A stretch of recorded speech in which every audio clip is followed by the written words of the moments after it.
33 your time now. Women are celebrating a century of voting this morning. And you might not know this, but Wisconsin played a significant role in that fight. 100 years ago today, Wisconsin became the first state to ratify the 19th Amendment, securing women's voting rights. Our Madeline O'Neill joins us in downtown with what celebrations are happening later today. Hi, Maddie.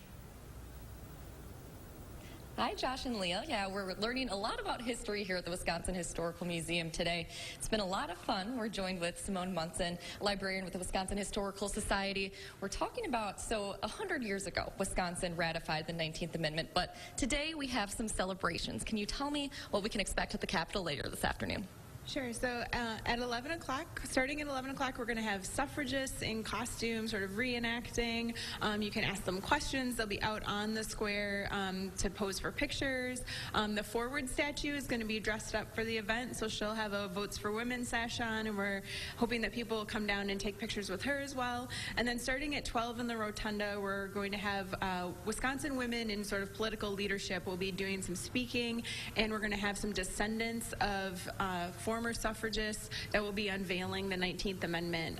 So those documents and artifacts that will be on display for the day will be unveiled at noon.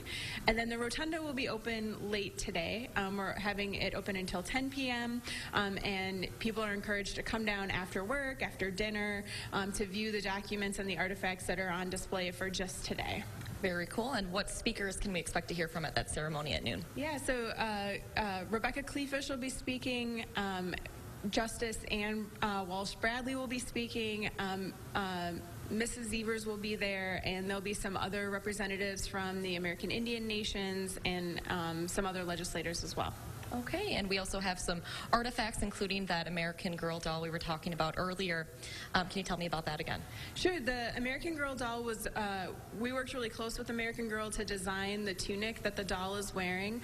And so they really wanted to do something to commemorate the suffrage 100th anniversary, and so we worked together with them to design the tunic that the doll is wearing based on the original. Okay, so what is the hope with all these celebrations today?